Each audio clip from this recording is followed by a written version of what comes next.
నేను రీసెంట్గా వీక్షణ అనే ఒక ఇండిపెండెంట్ మ్యూజిక్ వీడియో చేశాను.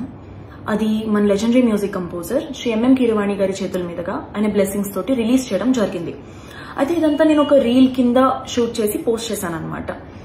అయితే ఇప్పుడు ఈ వీడియో చేయడానికి కారణం ఏంటంటే, ఒక న్యూస్ ఛానల్లోని పర్టిక్యులర్ జర్నలిస్ట్ నా రీల్ని completely out of context use చేసి లైవ్ టెలికాస్ట్ లో దాని మీద జడ్జ్మెంట్స్ పాస్ చేస్తూ నెగటివిటీ స్ప్రెడ్ చేయడం జరిగిందనమాట.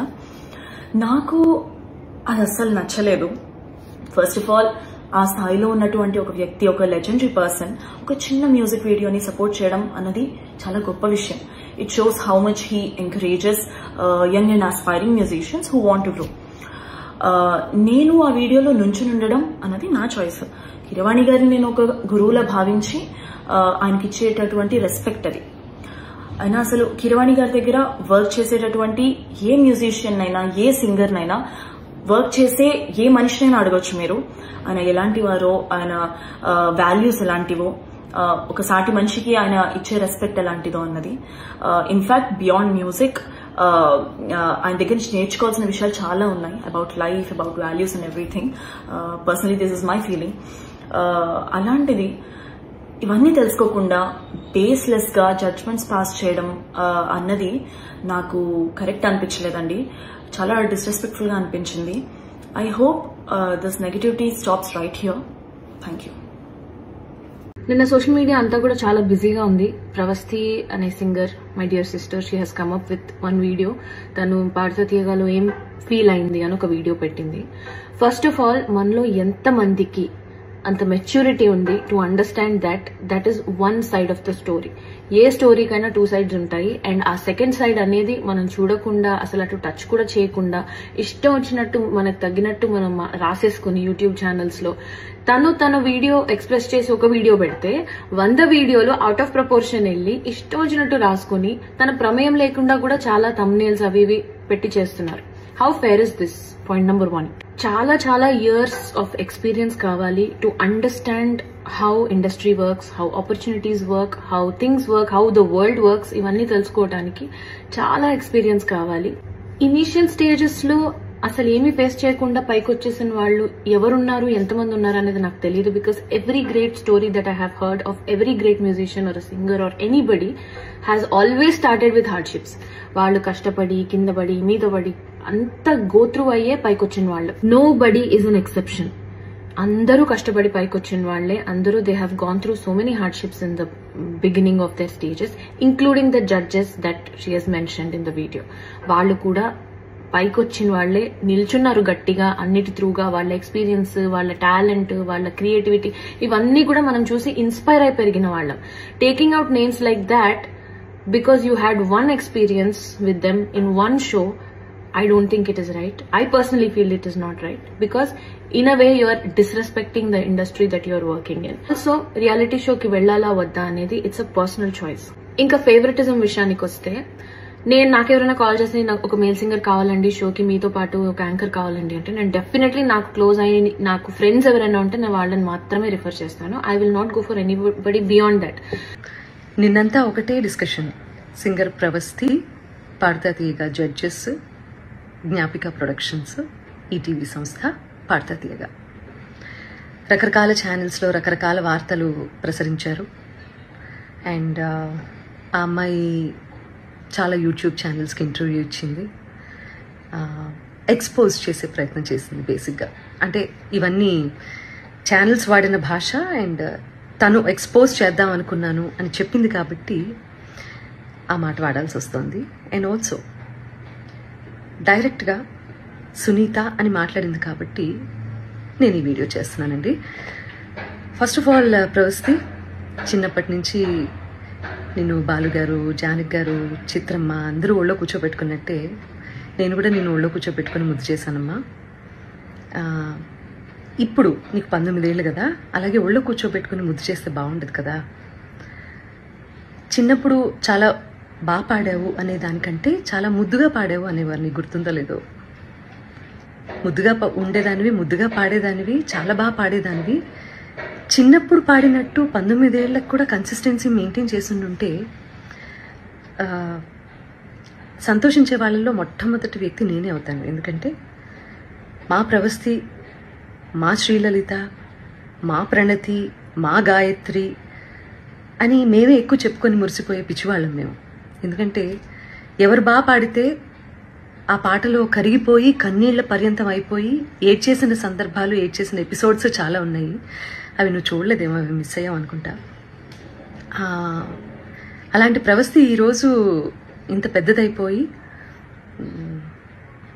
రోడ్ మీదకి వెళ్ళి ఇంతమందితో మాట్లాడి తన బాధలు వెళ్ళగక్కుని మమ్మల్ని మా గురించి చర్చించే స్థాయికి ఎదిగింది అంటే నాకు కొంచెం అసంతృప్తిగా కూడా ఉంది. But that doesn't matter for you, because నువ్వు చెప్పాలనుకున్నది చెప్పావు బయటికి వెళ్ళి. ప్రవస్థి, నీకు విషయం చెప్పాలమ్మా, నీకు పాడతా తీయగా కాంపిటీషన్ మాత్రమే కాదు, డిఫరెంట్ ఛానల్స్లో కూడా కాంపిటీషన్లో నువ్వు పార్టిసిపేట్ చేసావు కదా, నీకు ప్రాసెస్ తెలీదమ్మా? సింగర్ సెలెక్షన్ అంటే సింగర్స్ పంపించేటటువంటి సాంగ్ సెలెక్షన్లో రైట్స్ అనేవి కూడా ప్రతి ఛానల్కి కొన్ని సాంగ్స్కే రైట్స్ ఉంటాయి. వాటిల్లోంచి కూడా సెలెక్ట్ చేయాలి అన్న ప్రాసెస్ నీకు తెలుసో లేదో నాకు తెలియదు, కానీ ఆడియన్స్ అందరికీ మాత్రం చెప్తే అన్ని విషయాలు చెప్పు. ప్రాసెస్ గురించి చెప్పు. ఆ ప్రాసెస్లో ఉన్నటువంటి రెస్ట్రిక్షన్స్, ఛానల్కి ఉన్నటువంటి రెస్ట్రిక్షన్స్, ఇవన్నీ కూడా మాట్లాడమ్మా. అప్పుడు నేను నిజంగా సంతోషిస్తాను. సో ఛానల్కి అండి కపుల్ ఆఫ్ రెస్ట్రిక్షన్స్ ఉంటాయి మ్యూజిక్ని డిప్లాయ్ చేయడానికి, అంటే మ్యూజిక్ని వాడుకోవడానికి. అన్ని పాటలకి రెస్ట్రిక్షన్, అన్ని పాటలకి లీనియన్స్ ఉండదు. కాబట్టి ఏంటంటే వీళ్ళు ఇచ్చే పార్టిసిపెంట్స్ ఇచ్చే సాంగ్ లిస్ట్లో వేటికైతే రైట్స్ ఉంటాయో అవి మాత్రమే కాంపిటీషన్లో పాడాల్సి ఉంటుంది. అవి నచ్చ చెప్తాం కూడా ప్రతిసారి. నచ్చ చెప్తా అంటే నేను కాదండి, మేనేజ్మెంట్. తర్వాత ఎన్నిసార్లు రిపీట్ అయింది అంతకుముందు కాంపిటీషన్లో ఆ పాట అనేది కూడా చూస్తారండి యాజమాన్యం. ఇదంతా కూడా మీకు తర్వాత జ్ఞాపిక వాళ్ళు ఎక్స్ప్లెయిన్ చేస్తారు ఈ ప్రాసెస్ ఎలా సాగుతుంది అనేది. సో నేను ఏ పాట ఇచ్చినా వాళ్ళు వద్దంటున్నారు, నేను ఏ పాట ఇచ్చినా వాళ్ళు వద్దంటున్నారు అని మాత్రమే ఎక్కువసార్లు ప్రొజెక్ట్ చేసింది తను. రీజన్ ఇది అని మీకు తెలియదు కదా, అందుకని చెప్తున్నాను. సో నేను కొరకొరా చూశాను అని చెప్పి అంటున్నావు కదా నాన్న. సో నేను కొరకొరా నిన్ను ఎందుకు చూస్తానో, ఎందుకు చూడాల్సిన అవసరం ఏమిటో నాకు అర్థం కాలేదు. అక్కడ ఉన్నటువంటి నేను, కీరవాణి గారు, చంద్రబోస్ గారు నిన్నే ఎందుకు టార్గెట్ చేశామనే విషయం నాకు ఇప్పటికీ ఆలోచించడానికి కూడా నాకు అసలు కనీసం ఆ థాట్ కూడా రావటం లేదు. బేసిక్గా నేను నిన్ను కొరకొర ఎందుకు చూసానో మరి నాకు అర్థం కాలేదు. నువ్వు మర్చిపోయావు అనుకుంటా. నేను నీకు కొన్ని విషయాలు గుర్తు చేస్తాను. ఏంటంటే అమ్మా, క్లాసికల్ రౌండ్లోనే అనుకుంటా నీ దగ్గరికి వచ్చి మరి నువ్వు కొంచెం అప్సెట్గా ఉంటే, ప్రతిదానికి నువ్వు అప్సెట్ అయిపోతావు, ప్రతిదానికి ఇరిటేట్ అయిపోతావు. నీ వాయిస్ అలాంటిది. కొంతమంది ఇమోషన్స్ కంట్రోల్ చేసుకోగలుగుతారు, కొంతమంది కంట్రోల్ చేసుకోలేరు. నేను అమ్మ స్థానంలో ఉన్నాను కాబట్టి నేను అర్థం చేసుకోగలుగుతాను. నీ దగ్గరకు వచ్చి మరి మిగతా పార్టిసిపెంట్స్ సాక్ష్యంగా ఉన్నారు తల్లి. ఈ రోజుల్లో ఏంటంటే నువ్వు నా మీద ఇన్ని ఎలిగేషన్స్ వేసావు, ప్రూవ్ చేసుకోవాల్సిన అవసరం కూడా నాకు ఉంది కదా, unfortunately or fortunately, whatever it me. So Sunitha గారు రీల్ పెట్టారు, దానికి ఆన్సర్ ఈ రీల్. సో లాస్ట్ వరకు చూడండి. సునీత గారు మీరు చెప్పారు, ఫస్ట్ నేను పాయింట్ వైజ్ వెళ్తాను. సో ఫస్ట్ పాయింట్ ఏంటంటే మీరు చెప్పారు చిన్నప్పటి నుంచి చూస్తున్నాను, ఒళ్ళో కూర్చోబెట్టుకున్నాను అని చెప్పారు. ఇప్పుడు నేను ఎలా చేయాలి అని కూడా అన్నారు. సో లేదు, నేను ఇప్పుడు నన్ను ఒళ్ళో కూర్చోబెట్టుకోమని నేను అడగలేదు. నాకు ఆ minimum respect as a human, as a singer ఇవ్వమన్నాను. అండ్ మీరు రీల్లో ఎంత బాగా మాట్లాడారో రియల్లో కూడా అంతే బాగా మాట్లాడుంటే ఇవన్నీ అయ్యేదే కాదు మ్యామ్. సో అదొకటి. పాయింట్ నెంబర్ 2, నాకు కన్సిస్టెన్సీ లేదని కూడా చెప్పారు. చిన్నప్పుడు ఎలా పాడావో ఇప్పుడు అలా పాడట్లేదు అని కూడా చెప్పారు. Okay, that's your opinion, I totally respect that. So నేను దాని మీద ఏం మాట్లాడట్లేదు. సో ఇప్పుడు మీరు అన్నారు కదా నేను పూర్తిగా సాంగ్ సెలెక్షన్ విషయంలో మాట్లాడలేదని. సో మ్యామ్ మాకు ముందే రైట్స్ ఇవ్వడం జరిగింది, షెడ్యూల్ 1 ముందే. So Aditya music, Saregama, T series, mango music, so ఏవి మాకు ఇచ్చిన రైట్స్. మేము ఈ రైట్స్ లో నుంచే సాంగ్స్ చూసి ఇచ్చాం వాళ్ళకి. సో నా సాంగ్స్ రిజెక్ట్ చేసిన కారణం అయితే రైట్స్ ప్రాబ్లం కాదు, దేనిలో కూడా జరిగిందో చెప్తాను. ఇది రాఘవేందర్ రావు గారి ఎపిసోడ్ లో ఆయన చేసిన మంచి డివోషనల్ మూవీస్ నుంచి నేను మంచి డివోషనల్ సాంగ్స్ ఇచ్చాను లిస్ట్ లో. ఇస్తే కాల్ చేసి ఇలాగా ఇది డివోషనల్ రౌండ్ కాదు, ఇలాంటి సాంగ్ ఎవరిచ్చినా కూడా మేము ఇవ్వము అది ఇది అన్నారు Suman sir from Gnapika production house. So call చేసి చెప్పారు ఇంకా I had no choice, but వేరే ఇంకా సాంగ్స్ దొరికిన సాంగ్స్ అన్ని పంపించాను లిస్ట్ లో. బట్ చూస్తే ఒక అమ్మాయి మాత్రం అదే డివోషనల్ సాంగ్ పాడింది, అండ్ తను కూడా ఎన్ని పిచ్చింగ్ ఇష్యూస్ చేసినా మళ్ళీ అదే మంచి కామెంట్స్ ఇచ్చారు. That's fine. అండ్ షార్ప్ పాడుతుంటే మీరేమో సైగలు చేశారు. Instead of pointing that out in the judgement మీరు అది చేయలేదు. మరి ఇదేంత ఫేవరెటిజం కనిపిస్తుంది, అందరికీ కనిపిస్తుంది ఈ పాయింట్ లో. అండ్ మీరు ఇది ఆన్సర్ చేయండి, ఎందుకు సైగలు చేశారు జడ్జ్మెంట్ లో చెప్పకుండా, ఇది ఒక్కటి ఆన్సర్ చేయండి మ్యామ్.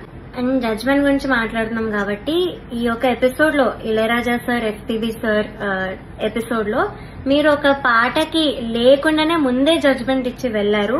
కన్యాకుమారి అనే పాటకి మీరు ఆ రోజు ఏదో ఎక్కడికో వెళ్ళాలి అని ఆ పాట వినక ముందే మీరు కామెంట్స్ ఇచ్చేసి వెళ్ళిపోయారు. అది ఎలాంటి కామెంట్ అయినా, ఒరిజినల్ సాంగ్ గురించి అయినా ఏదైనా కూడా జడ్జ్మెంటే. సో మీరు ఇలా చెప్పేసి వెళ్ళిపోయారు సాంగ్ వినకుండానే. సో అదొకటి. అండ్ మీరు రీల్లో నేను పేర్లు మెన్షన్ చేశాను చెప్పారు. ఎస్, నేను గాయత్రి అక్క ఇంకా శ్రీధృతి పేరు మెన్షన్ చేశాను, కానీ మీరు ఇంకేదో ప్రణతి ఇంకా శ్రీలలిత అని చెప్పారు మీ రీల్లో. నేను ఈ 2 నేమ్స్ ఎక్కడా కూడా వాడలేదు, వీడియోలో కానీ ఇంటర్వ్యూస్ లో కానీ ఎక్కడా ఎత్తలేదు. సో మీరు ఎక్కడి నుంచి విన్నారో, ఎవరి నుంచి విన్నారో తెలియదు మ్యామ్. నా వీడియో ఒక్కసారి చూడండి, నేను దానిలో చెప్పలేదు, ఈ పేర్లు అయితే అస్సలు ఎత్తలేదు. అండ్ శ్రీలలిత గురించి కూడా నేను ఎప్పుడు మాట్లాడాను, బికాస్ చాలా నాలెడ్జ్ ఉన్న అమ్మాయి, షీఈ్ అన్ అమేజింగ్ సింగర్. నేను తన గురించి అసలు మాట్లాడను. సో నా క్వశ్చన్స్, నా యాక్చువల్ క్వశ్చన్ కి మీ ఆన్సర్ రాలేదు, విచ్ ఇస్ లిరిక్స్ మర్చిపోయిన వాళ్ళు ఎందుకు టాప్ లో ఉన్నారు. I'll also give you the songs. చమ్కీ లాంగీలేసి పల్లవి స్టార్టింగ్ అయితే మర్చిపోయింది, అది మీరు కామెంట్స్ లో చెప్పలేదు. అండ్ సీతారామచరితం దానిలో కూడా లిరిక్స్ మర్చిపోయారు, అది కూడా మీరు కామెంట్స్ లో చెప్పలేదు. And the third thing is, చేతుల మీద రాసుకొని వస్తే అదొక కామెడీ థింగ్ లాగా పోర్ట్రే అయింది, కానీ ఒక కాంపిటీషన్ మీరు అలా చెయ్యలేదు. అట్లీస్ట్ మార్క్స్ లో అయినా మీరు అక్నాలెడ్జ్ చేసి ఇస్తారేమో అనుకున్నాను, కానీ చూస్తే వాళ్ళందరూ కూడా టాప్ లో ఉన్నారు లాస్ట్ లో. ఇక్కడ చాలా డిస్క్రిమినేషన్ కనిపించింది మ్యామ్. వెరీ హర్టింగ్, బికాజ్ మేము ఆ పాటలకి అంత లిరిక్స్ ఉన్న పాటలు, ఎస్పెషల్లీ మన భారతంలో నేను పాడాను, అండ్ అదర్ సాంగ్స్ కూడా డైలాగ్స్ కూడా ఉన్నాయి. మన భారతం అనే పాటలో చాలా చాలా లిరిక్స్ ఉండే, కానీ మేము అక్కడ లిరిక్స్ కరెక్ట్ పాడేవాళ్ళు కూడా మర్చిపోకుండా. మేమందరం అంత హార్డ్ వర్క్ చేసుకునే, అందరు సింగర్స్ కి తెలుసు ఎంత కష్టమో లిరిక్స్ గుర్తుపెట్టుకోవడం తక్కువ డ్యూరేషన్ లో. సో మేమంతా హార్డ్ వర్క్ చేసి ఆ స్టేజ్ మీద లైట్స్ కి టెన్షన్ లో మర్చిపోకుండా పాడడానికి అంతా ట్రై చేసి పాడాక కూడా మీరు మర్చిపోయిన వాళ్ళకి, చేతి మీద రాసుకొని వచ్చిన వాళ్ళని అంత అప్రిషియేట్ చేస్తే మాకు డెఫినెట్లీ హర్టింగ్ ఉంటుంది ma'am. It's very very discriminating. So ఇంకొకటి, మీరు మ్యాంగో మ్యూజిక్ వాటి గురించి మాట్లాడారు కదా మ్యామ్. ఫస్ట్ థింగ్ వచ్చేసి, నాకు మా గురువు గారు నిహాల్ కొండూరి గారు ఆయన కంపోజిషన్ లో, అది మీరు పాడిన ఆయన కంపోజిషనే. సో ఆయన ఇలాగా ఎవరెవరు అవైలబుల్ ఉన్నారు కోరస్ పాడడానికి అంటే ఐఎమ్ ఇంట్రెస్టెడ్ సార్ అని నేను చెప్పాను. సో నాకు ఆపర్చునిటీ అలా వచ్చింది. సో ఇంకొకటి ఏంటంటే, మీరు అన్నారు నిన్ను మీ మదర్ ని సేఫ్ గా పంపిమని నేనే చెప్పాను అని. మ్యామ్, ఫస్ట్ థింగ్, మా మదర్ రాలేదు ఆ రోజు, మా మదర్ అలో కూడా చేయలేదు, నేను ఒక్కదాన్ని వచ్చాను. నాతో పాటు మీ అసిస్టెంట్ అక్క వచ్చారు, బికాజ్ అక్క ఇక్కడే ఉంటారంట ఇంటి పక్కన, అందుకే వచ్చారు. So my mother was not there ఆ రోజు, వేరే వాళ్ళ ఒక మదర్ వచ్చారు. సో నన్ను పికప్ చేసుకున్నప్పుడే మా మదర్ కిందకు వచ్చి అక్కతో అయితే చెప్పారు, నైట్ ప్లీజ్ డ్రాప్ చేసి వెళ్ళండి, ఇది మాత్రం నేను రిక్వెస్ట్ చేస్తున్నాను మిమ్మల్ని అని అడిగితే ఓకే అన్నారు అక్క. సో అలా మా మదర్ ముందే అడిగారు డ్రాప్ చేయమని. ఆ రోజు చాలా లేట్ అయింది, స్టార్ట్ అవ్వడమే చాలా లేట్ అయింది. నాకు చాలా ఫీవరిష్ కూడా ఉండే, ఫీవర్ ఉండే చాలా ఆ రోజు. సో వెళ్లేటప్పుడు అక్క మాత్రం నన్ను డ్రాప్ చేసి వెళ్లారు అని చెప్పారు కూడా, మా ఇల్లు మీ ఇంటి పక్కనే, సో అందుకే నాకు కుదిరిందని కూడా చెప్పారు. సో నాకు ఆపర్చునిటీ అయితే అలా వచ్చింది మ్యామ్, త్రూ మై గురువు గారు నిహాల్ కొండూరి సార్. ఇది కూడా అన్నారు, నువ్వు ఇదెందుకు చెప్పలేదు, నాకే నేను నీతో వచ్చి మాట్లాడాను క్లాసికల్ రౌండ్ లో అని చెప్పారు.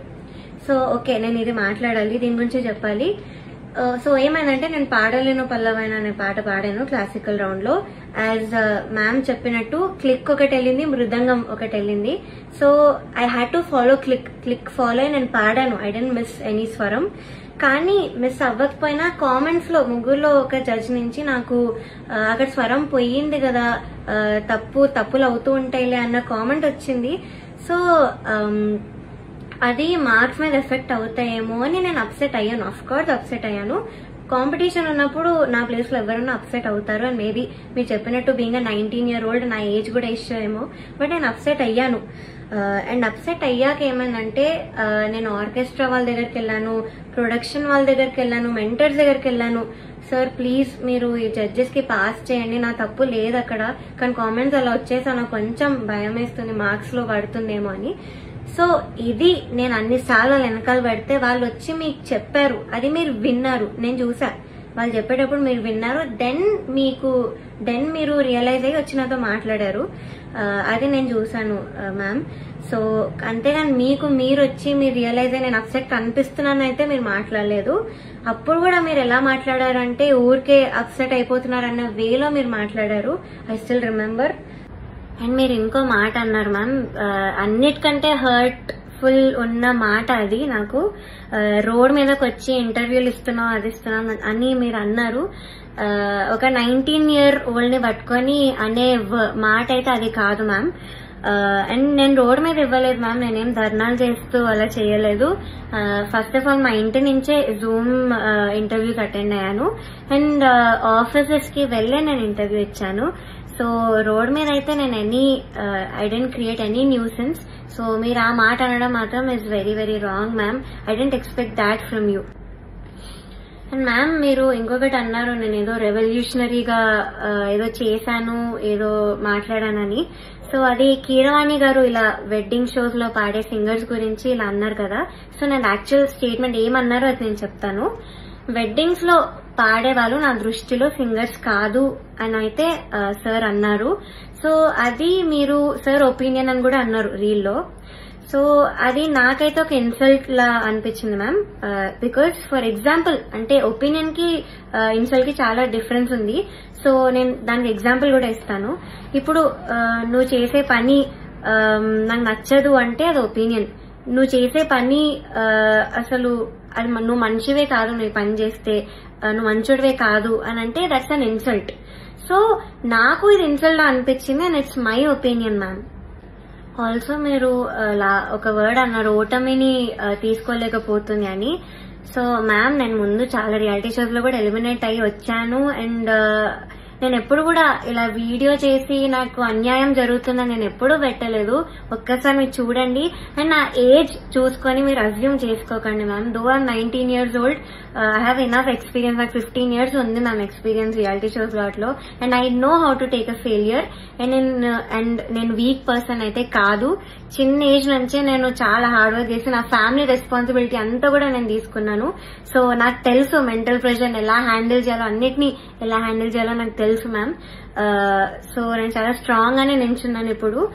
అండ్ నా వెనకాల ఎలాంటి పవర్ఫుల్ పర్సన్ లేరు, మాకు అంత ఇన్ఫ్లుయెన్స్ లేదు, మాకు మనీ లేదు నేను ఓన్ గా రావడానికి, నా ఓన్ మ్యూజిక్ చేసి ఓన్ సాంగ్స్ చేసుకొని రావడానికి మాకు అది లేదు. సో నేను అన్ని నా సోషల్ లైఫ్ కానీ నా స్టడీస్ అన్నిటినీ పక్కన పెట్టి మ్యూజిక్ ఇస్ మై ఎవ్రీథింగ్ అనుకుంటూ బతుకుతున్నాను. సో అలాంటి దానిలో ఇంజస్టిస్ జరిగినప్పుడు ఎవరికైనా ఉంటుంది మ్యామ్, ఇలా అప్సెట్ అవడం అనేది పక్కా ఉంటుంది. సో నేను మళ్ళీ once again I'm saying ma'am, you are a legendary singer. I was always a fan, I'm still a fan. మీరంటే నాకు చాలా చాలా అభిమానం as a singer.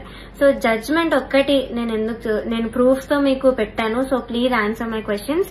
Once again, no personal hate. I'm still a fan of you. So, ఇది ఒక్కటి నేను చెప్పాలనుకున్నాను ma'am. Thank you so much.